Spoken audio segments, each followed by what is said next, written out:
결국엔 그래요. 의사들이. 이거 결국 최종 동의는 당신이 한 거고.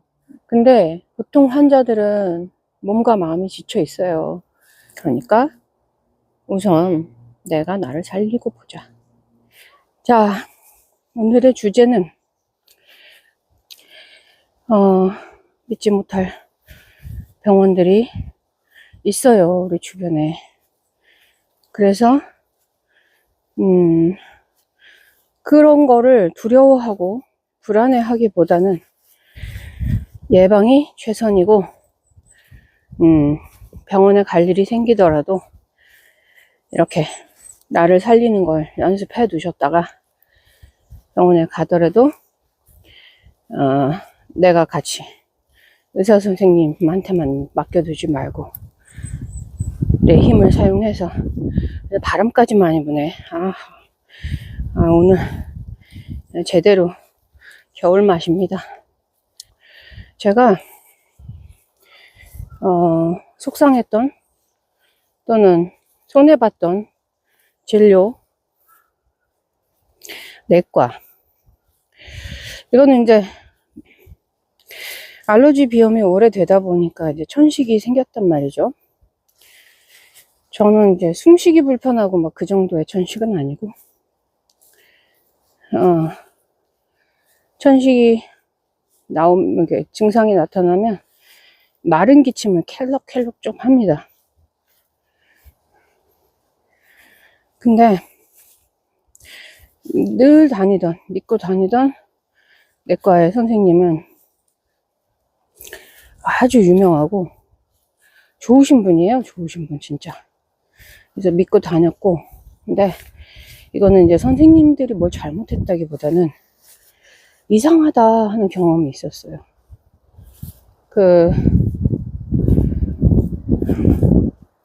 천식에 쓰는 약이 있는데, 거기에 이제 의사 선생님이 대표 원장님이고, 그분이 환자가 너무 늘으니까 이제 서브 원장님을, 월급 원장님을 구하신 거죠. 그래서 늘 원래 원장님한테 진료를 받으면서 그 약을 처방받아서. 근데 그분은 맨날 그랬어요. 이럴 때 이거를 천식기가 없어도, 증상이 나타나지 않아도 매일 써가지고 이거 가라앉혀 버려야 된다는 거예요. 근데 저는 그게 조금 마음에 안 들었거든요. 근데 내가 뭘 알아. 근데 그래도 그런 거 있잖아요. 우리 내가 납득이 안 되면 의사 선생님한테는 네 그래놓고 용법을 내 맘대로 하는 사람들이 있죠. 그래갖고 저도 그거를 말씀은 안 드리고, 제가 그 증상이 있을 때만 한 번씩 썼어요. 저는 제 나름대로의 방법으로 써버린 거죠. 그리고 이제 또 어느 날 병원에 갔는데, 그 서브 원장님한테 진료를 받으면 지금 당장 진료실 들어갈 수 있고, 원래 원장님한테 받으려면 1시간 반을 기다려야 된다는 거예요. 그래서 저는 그냥 의사 선생님은 다 어차피 다 기본 자질은, 능력은 있으실 테니까. 네. 그래서 서브 원장님을 처음 진료를 받았죠. 그랬더니 그분은 증상이 나타날 때만 쓰라는 거예요. 그거 스테로이드라서 그렇게 많이 쓰고 그러면 안 된다고. 그냥 아끼다가 증상이 나타날 때 한번 딱 쓰고, 또 생활습관 바꾸고 해가지고 호전시키고, 이런 식으로 접근하시더라고요. 두 분이 완전히 다른 말을 한 거죠. 그래서 제가 그때도 이게 같은 병명에 같은 증상을 보는 선생님들이 이렇게 다르게 말할 수 있구나 하는 거를 처음으로 느꼈어요. 그래서 그거는 이제 제가 어느 원장님이 옳았고 누구는 틀렸고 그렇게 말씀드리는 게 아니라, 진짜 그렇게 다를 수 있다는 거. 그래서 그 이후로는 저도 엄마한테도 뭔가를 진단 받았을 때 거기 한 군데만 가지 마셔라. 최소 2군데 아니면 3군데는 가보고, 무슨 중요한 결정을 내려야 할 때, 치료나 시술이나 수술 같은 거, 그러자 엄마 그거는 조심하셔라. 의사마다 얘기가 다를 수가 있더라. 그랬고요. 그다음에 치과. 그 이가 이제 어금니가 상해가지고 충치. 그래가지고 그 치과에 갔는데 이제 사진 다 찍어보고 뽑아야 된대요. 아, 거기까지는 저도 지금 상태가 안 좋으니까. 근데 맨 바깥쪽 어금니에다가 그 앞에 것까지 밑에 뿌리가 안 좋다는 거예요. 그래서 바깥에 거는 지금 분명히 문제가 있고 빨리 뽑는 게 좋고, 그리고 나중에 임플란트를 해야 되고, 그 앞에 거를 자기는 뽑는 걸 추천을 드리는데 환자의 선택이라는 거죠. 그래서 가만히 한 1분 정도 이렇게 선생님 앞에 계시고 생각을 하는데, 아휴, 그것도 어차피 나중에 문제가 될 거라는데 뿌리 상태가 안 좋다고. 아이고, 그러면은 또 뽑는 거, 이빨 발치도 진짜 아프고 힘들잖아요. 날 한번 잡아야 되고. 고민을 하다가 치통으로 이제 이렇게 고생 며칠 하다가 갔기 때문에, 한번 고생할 때 그냥 같이 뽑는 게 낫겠다. 저도 그렇게 어리석은 판단을.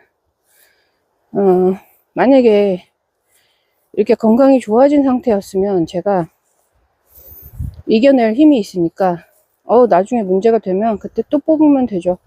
최대한 저는 치아를 살려볼래요. 선생님이 뽑는 걸 추천을 해도 발시려. 그랬을 텐데 마음도 몸도 약해져 있는 상태라 에라 모르겠다, 다 뽑아버려, 이쪽으로 간 거죠. 저도 선생님이 이제 나중에 문제가 또 될 거고 어차피 뽑을 가능성이 높다. 그래서 뽑았어요. 뽑았는데 나중에 이빨을 다 뽑고, 왜 그랬는지 모르겠는데 그 아프고 정신없고 마취되어 있는 상태에 뽑아진 이빨을 보고 싶은 거예요. 그냥 그랬어요. 그냥. 그래서 잠깐만요, 그 가지고 나가려고 하는 걸, 잠깐만요 저 좀 보여주세요. 그러고 제가 봤는데 심장이 덜컥 내려앉았어요. 바깥쪽 어금니는 어차피 상태가 밖으로도 안 좋아 보였으니까 안 좋은 뿌리였는데, 어머, 그 앞쪽 이빨은 무슨 치과 홍보 사진에 나오는 그 건강한 뿌리 그대로 아무렇지도 않은 하얀 이가 뽑혀져 있는데 내가 무슨 짓을 한 건가 싶더라고. 네, 그랬습니다. 이제 이것도 지금 제가 병원을 욕하고 탓하자는 게 아니라 어떤 잘못된 판단들이 어떤 안타까운 결과들을, 속상한 결과들이 있을 수도 있다. 그러니 우선 우리가 건강하고 정신적으로 든든해야 더 현명한 판단을 내리고, 너무 의사한테만 의존하다가 살릴 수도 있었던 내 몸의 일부 이런 것들을 막 잘라버린다던가 수술해버린다던가 그러지 않을 수 있다. 그런 취지에서 말씀드리는 거고요. 그 뒤로 진짜 아무 치과도 가기가 싫었어요. 다 미워, 다. 그게 조금 다른 얘기를 해가지고, 네. 그래서, 근데 며칠 전에, 진짜 끔찍한, 걸 봤어요. KBS 추정 60분인가? 그건데, 바람 엄청 분다. 등지고, 오디오 때문에. 근데, 거기에 어떤 치과, 진짜 사기꾼, 살인마, 수백 명의 이빨을 막 어거지로 막 갈아버리고 4개, 5개, 막 8개를 이빨을 다 갈아버려서 수백만 원짜리, 수천만 원짜리 치료를 받게 만드는 것 같아요. 저도 거기서 보니까 그런 약간 사이코패스 같은 그런 치과가 있었더라고요. 한 동네에서 그 짓을 해서 한 2, 300명을 피해를 입히고 그냥 어느 날 폐업해버리고 또 먼 다른 동네로 가가지고 또 거기서도 다 모아놓고 보니까 그때까지 400명인가 300명인가 파악이 된 거예요. 피해자들이. 아이고, 간단하게는 어떻게 했냐면 막 그 치아가 막 썩어서 큰일이 나고 난리가 난 것처럼 얘기를 해요. 그래가지고 판단을 흐리게 해서 치료를 다 이빨을 갈아내고 레진을 씌우고 뭐 하고 이런 치료를 꼭 받게 만들고, 심한 경우는 어떤 여자분이 너무 돈이 많이 드는다고 설명을 들으니까 아니 나는 안 하고 싶다고 그냥 오늘 스케일링만 해달라고, 그리고 누웠는데 마취제를 놔버리고 그 이빨을 막 몇 개를 다 갈아버린 거야. 진짜 거의 뿌리만 남게. 그래서 위에를 씌우게. 그래가지고 막 쫓아가서 따졌더니 그 원장이라는 여자가 진짜 사이코처럼 소리를 지르면서 막 깨끗 소리를 지르면서 그러더라고. 무서운 거 봤어요. 네. 그리고 마취통증 의학과, 제가 허리가 아플 때 그 아주 저기 강남에 정말 잘 나가는 돈을 쓸어 담은 병원이 있어요. 뼈에다가 주사 놓는 걸로 한번 유명세를 타더니 진짜 거기도 가면 치료 한번 받으려면 막 한두 시간 대기 기본.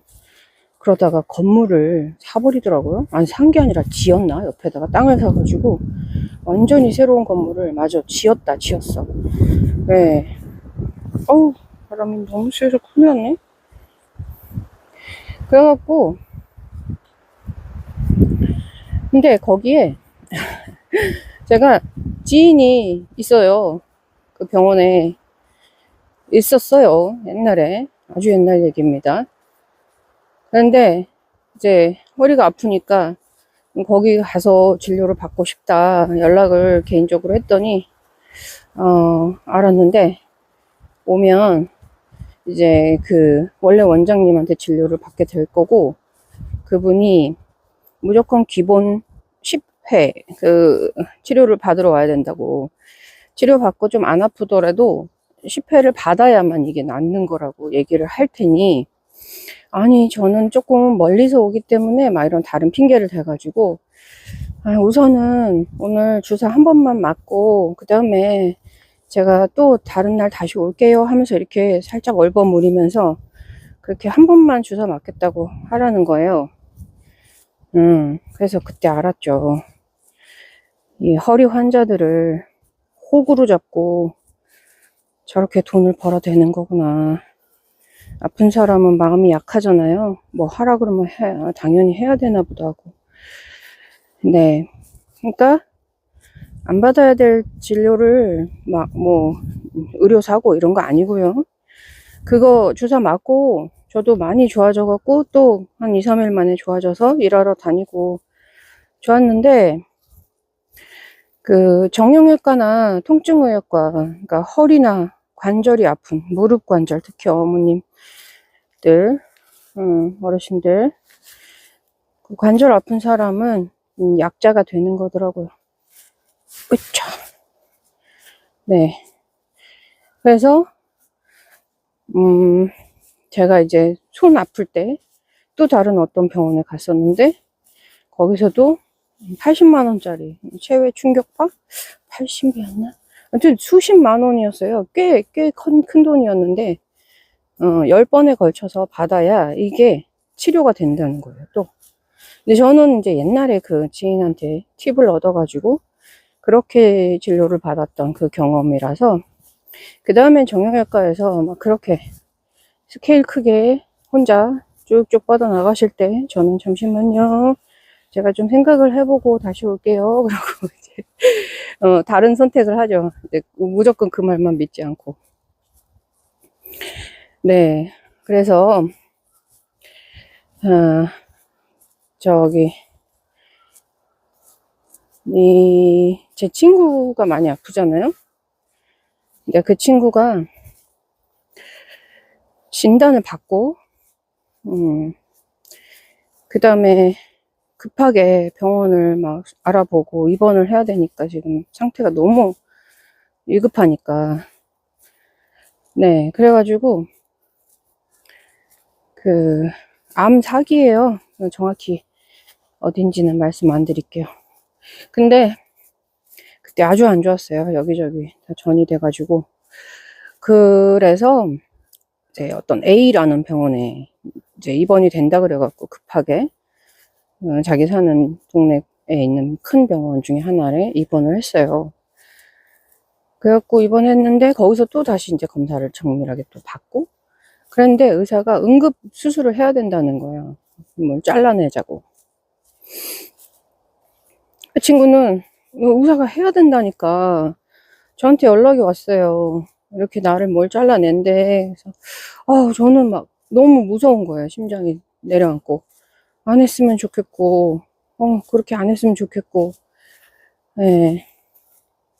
저희 가족 중에도 혈액암하고 폐암으로 돌아가신 분들이 계셔요. 최근 몇 년 이내에. 불실이다.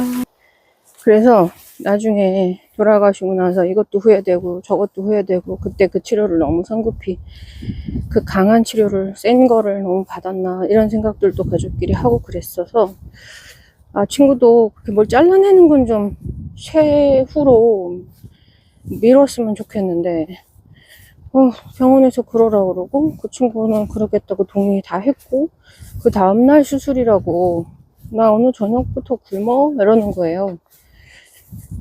마음이 너무 안 좋은데, 그 다음날 연락이 왔어요.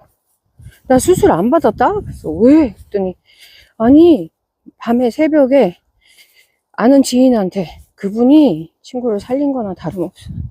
아는 지인한테 연락이 왔는데, 저기 B 병원에 지금 더 크고, 이제 대학병원이에요. 더 크고 그쪽 암으로 조금 더 유명한 선생님이 계신 병원인데, 거기에 진료가 가능하다는 거지. 그래가지고 급하게 이제 아침에 수술하러 온 선생님한테 안 받겠다고, 그 선생님이 성질을 팍 내면서 가더래요.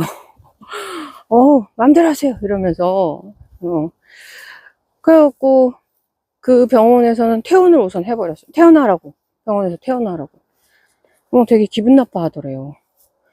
그래가지고 뭐냐 아무튼 제 친구는 지금 하늘이 무너진 거고 너무 무서운 상황이잖아요. 그래도 꿋꿋하게 잘 결정하고 끝까지 지인들한테 이렇게 수소문도 하고, 잘했어.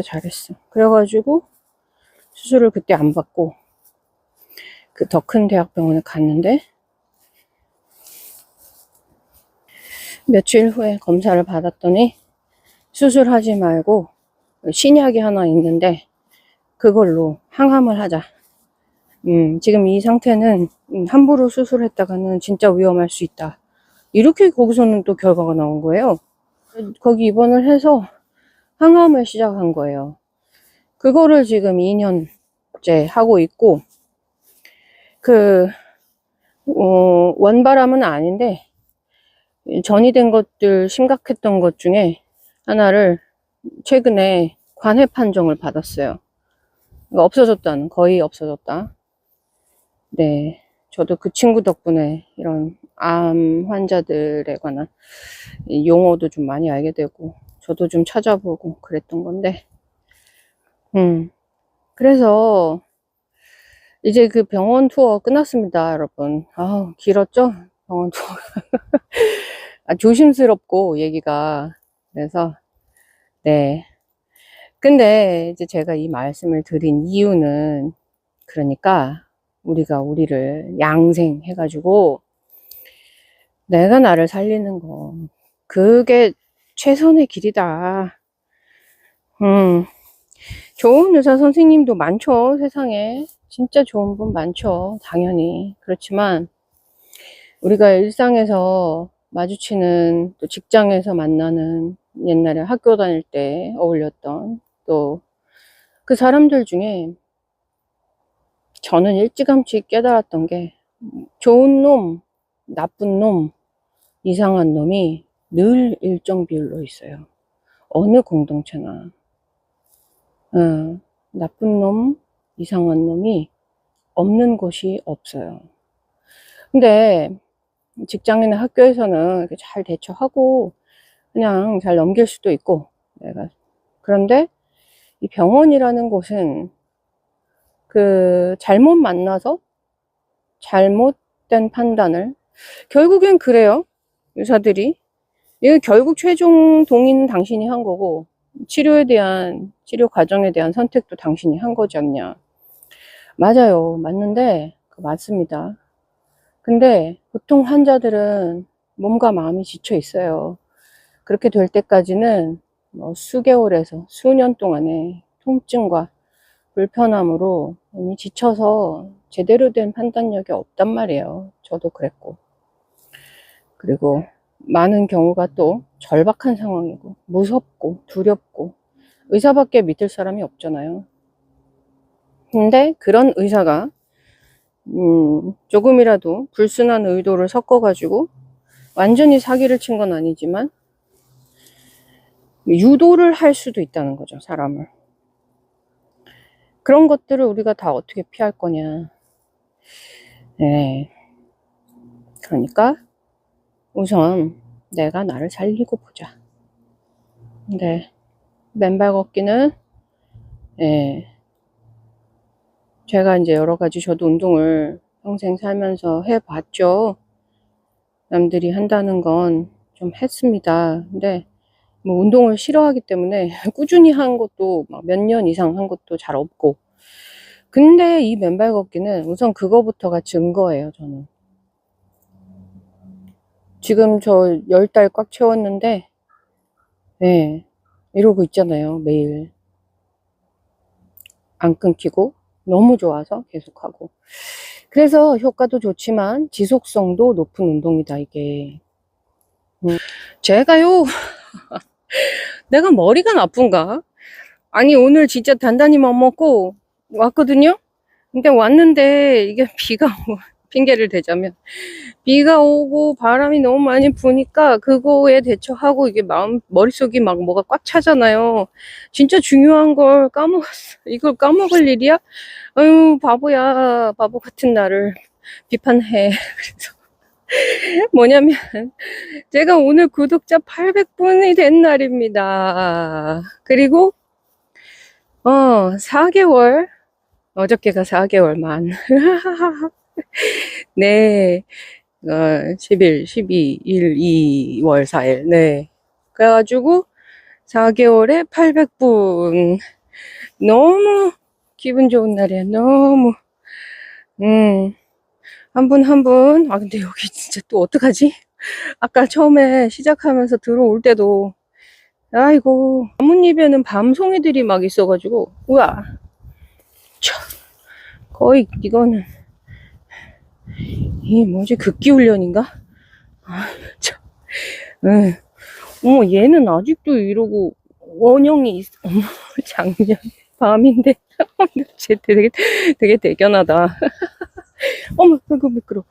아, 800분이 좋아 죽겠고, 여기는 미끄러워 죽겠고. 아무튼 제가 그냥 빨리 감사드린다는 얘기만 하고, 여기를 조심해서 가야겠어요. 죄송합니다. 그리고 감사합니다. 아유, 행복한 날이에요. 아, 박수 짝짝짝. 800분 한 분 한 분 다 감사드리고요. 구독은 안 누르셔도 자주 와서 봐주시는 분들 계시잖아요. 정말 감사합니다. 네. 내일 뵐게요.